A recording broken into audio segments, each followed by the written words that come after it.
Hello friends, आपके YouTube channel ओम प्रयास study classes में एक बार फिर से आप सभी का स्वागत है। आज के इस सेशन में हम देखेंगे 24 और 25 जनवरी 2024 के India and world current affairs के इम्पोर्टेंट क्वेश्चंस, जिसके अंतर्गत हम देखेंगे कर्पूरी ठाकुर को मिलेगा मरणोपरांत भारत रत्न, भारत ने किया दुनिया का पहला ग्रीन अमोनिया की आपूर्ति हेतु समझौता, और भारत, फ्रांस और यूएई की वायुसेना ने किया डेजर्ट नाइट अभ्यास। इसके अलावा और भी इम्पोर्टेंट क्वेश्चंस का डिस्कशन हम इस सेशन में करेंगे। सेशन को शुरू करने से पहले अगर आप चैनल पर नए हैं तो सबसे पहले चैनल को सब्सक्राइब कीजिए, जिससे आपको आने वाले वीडियोस का नोटिफिकेशन टाइम पर मिल सके। तो शुरू करते हैं आज का हमारा सेशन। क्वेश्चन नंबर 1 है, अयोध्या राम मंदिर निर्माण के मुख्य वास्तुकार कौन हैं? आंसर है ऑप्शन बी, चंद्रकांत सोमपुरा। दोस्तों, हाल ही में अयोध्या राम मंदिर के मुख्य वास्तुकार चंद्रकांत सोमपुरा अहमदाबाद स्थित मंदिर वास्तुकारों के एक प्रतिष्ठित वंश से हैं। प्रसिद्ध वास्तुकार चंद्रकांत बी सोमपुरा और उनके बेटे आशीष द्वारा डिज़ाइन किया गया यह मंदिर ऐतिहासिक मंदिर शहर में 2.7 एकड़ भूमि पर गर्व से खड़ा है। उनकी कृतियों में गुजरात में सोमनाथ मंदिर, मुंबई में स्वामी नारायण मंदिर, गुजरात में अक्षरधाम मंदिर परिसर और कोलकाता में बिरला मंदिर जैसी प्रतिष्ठित संरचनाएं उल्लेखनीय हैं। अयोध्या के राम मंदिर का निर्माण भारतीय नागर शैली में किया गया है। वास्तुकार चंद्रकांत सोमपुरा ने 32 साल पहले ही राम मंदिर का मॉडल डिजाइन तैयार किया था।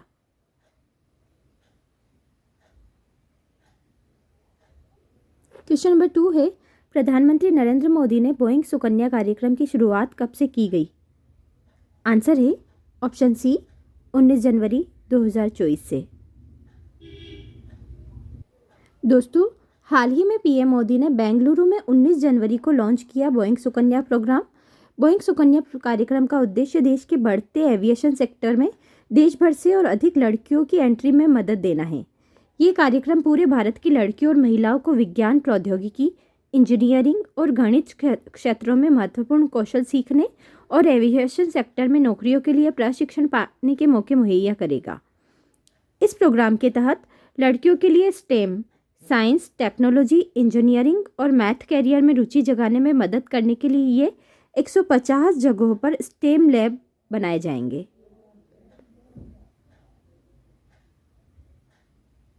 क्वेश्चन नंबर 3 है, केंद्र सरकार ने किस भाषा को 9वीं भारतीय शास्त्रीय भाषा का दर्जा देने की घोषणा की है? आंसर है ऑप्शन सी, फारसी। दोस्तों, हाल ही में विदेश मंत्री एस जयशंकर ने भारत सरकार की नई शिक्षा नीति के तहत फारसी को भारत की 9 शास्त्रीय भाषाओं में से एक के रूप में शामिल करने का फैसला लिया है। इससे पहले 2004 में तमिल को भारत की पहली शास्त्रीय भाषा का दर्जा मिला था। बाद में इस सूची में संस्कृत, कन्नड़, मलयालम और उड़िया अन्य भाषाओं का नाम जुड़ा है। सबसे अंत में उड़िया का नाम दर्ज हुआ है। क्वेश्चन नंबर 4 है, 78वीं संयुक्त राष्ट्र महासभा के अध्यक्ष कौन हैं जो 22 से 26 जनवरी 2024 तक भारत के दौरे पर है? आंसर है ऑप्शन ए, डेनिस फ्रांसिस। दोस्तों, हाल ही में 78वीं संयुक्त राष्ट्र महासभा के अध्यक्ष डेनिस फ्रांसिस है जो 22 से 26 जनवरी 2024 तक भारत के दौरे पर है। इस यात्रा का उद्देश्य भारत संयुक्त राष्ट्र संबंधों को मजबूत करना, वैश्विक चुनौतियों पर सहयोग बढ़ाना और गणतंत्र दिवस परेड में भाग लेना है।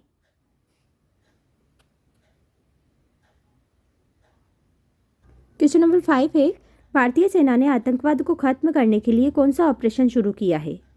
आंसर है ऑप्शन ए, ऑपरेशन सर्वशक्ति। दोस्तों, हाल ही में भारतीय सेना ने आतंकवाद को खत्म करने के लिए ऑपरेशन सर्वशक्ति शुरू किया है। इस ऑपरेशन का उद्देश्य पाकिस्तानी प्रॉक्सी आतंकवादी समूहों के प्रभाव को रोकना है। ऑपरेशन सर्वशक्ति का उद्देश्य पीर पंजाल पर्वतमाला के दोनों किनारों पर संयुक्त आतंकवाद विरोधी अभियान चलाना है। भारत का लक्ष्य इस क्षेत्र को बाहरी खतरों से सुरक्षित करना है। वर्तमान में राष्ट्रीय सुरक्षा सलाहकार अजीत डोभाल है।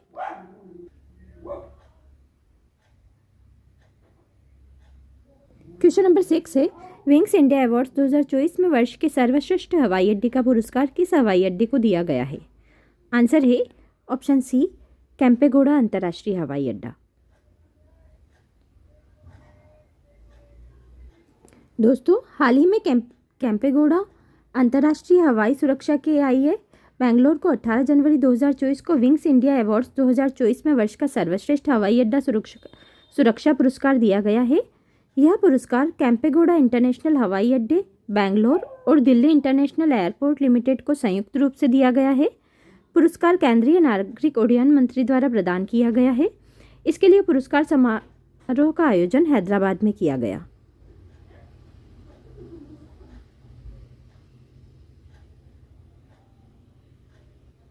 क्वेश्चन नंबर 7 है, हाल ही में केंद्र सरकार ने बिहार के किस मुख्यमंत्री को मरणोपरांत भारत रत्न देने की घोषणा की है?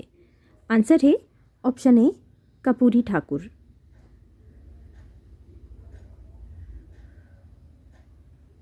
दोस्तों, हाल ही में केंद्र सरकार ने मंगलवार 23 जनवरी को बिहार के पूर्व मुख्यमंत्री कर्पूरी ठाकुर को भारत रत्न देने की घोषणा की है। कर्पूरी ठाकुर बिहार के पहले गैर कांग्रेसी मुख्यमंत्री रहे हैं। ठाकुर दिसंबर 1970 से जून 1971 मुख्यमंत्री रहे थे। इसके बाद वह जून 1977 से अप्रैल 1979 तक दोबारा सीएम बने।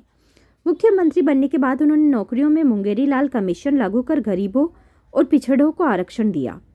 भारत रत्न देने की शुरुआत साल 1954 में तत्कालीन राष्ट्रपति डॉक्टर राजेंद्र प्रसाद ने की थी।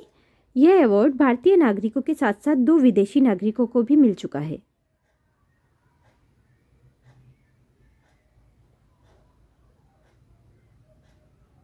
क्वेश्चन नंबर 8 है, हाल ही में भारतीय वायुसेना ने अरब सागर में डेजर्ट नाइट अभ्यास किसके सहयोग से किया है? आंसर है फ्रांस और यूएई। ऑप्शन ए व बी दोनों हैं इसका आंसर। दोस्तों, हाल ही में भारतीय वायुसेना ने फ्रांसीसी वायुसेना और संयुक्त अरब अमीरात वायुसेना के साथ मिलकर अभ्यास डेजर्ट नाइट का आयोजन किया है। इस अभ्यास में फ्रांस की तरफ से राफेल लड़ाकू विमान और एक मल्टी रोल टैंकर ट्रांसपोर्ट को शामिल किया गया था। वहीं यूएई की तरफ से F-16 को उतारा गया है।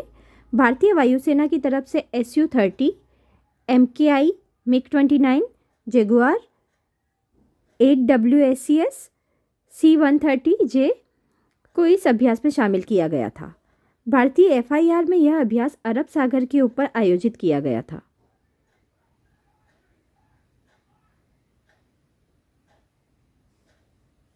क्वेश्चन नंबर 9 है, हाल ही में अंतर्राष्ट्रीय शिक्षा दिवस 2024 कब बनाया गया? आंसर है ऑप्शन ए 24 जनवरी। दोस्तों, हाल ही में शिक्षा के महत्व को समझाने के लिए हर साल 24 जनवरी को अंतर्राष्ट्रीय शिक्षा दिवस के रूप में मनाया जाता है। हमारे जीवन में शिक्षा का मोल अतुलनीय है। किसी भी व्यक्ति या समाज के उत्थान में शिक्षा का एक महत्वपूर्ण योगदान होता है। इस वर्ष स्थायी शांति के लिए सीखना की थीम पर अंतर्राष्ट्रीय शिक्षा दिवस मनाया जा रहा है। 24 जनवरी 2019 को पहला अंतर्राष्ट्रीय शिक्षा दिवस मनाया गया।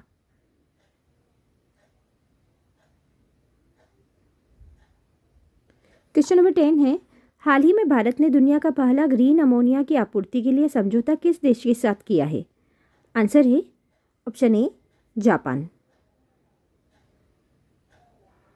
दोस्तों, हाल ही में भारतीय नवीकरणीय ऊर्जा कंपनी SEME और जापानी भारी उद्योग क्षेत्र की प्रमुख कंपनी IHI के बीच भारत से जापान के लिए हरित अमोनिया आपूर्ति के एक बड़े समझौते पर हस्ताक्षर किए गए हैं।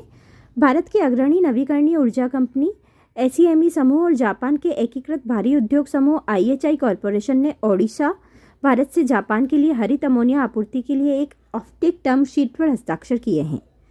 जापान की कंपनी IHI और भारतीय कंपनी SEME के बीच इस टर्म शीट के तहत ओडिशा की गोपालपुरा परियोजना के फेज 1 से दीर्घकालिक आधार पर 0.4 MMTPA मिलियन मीट्रिक टन प्रति वर्ष हरित अमोनिया की आपूर्ति की जाएगी। दोस्तों, ये थे आज के हमारे क्वेश्चंस। इस वीडियो की PDF आपको डिस्क्रिप्शन में टेलीग्राम चैनल का लिंक दिया गया है, वहाँ से मिल जाएगी। वीडियो को ज़्यादा से ज़्यादा लाइक कीजिए, शेयर कीजिए और सब्सक्राइब कीजिए। मिलते हैं कल नए क्वेश्चंस के साथ। जय हिंद, जय भारत।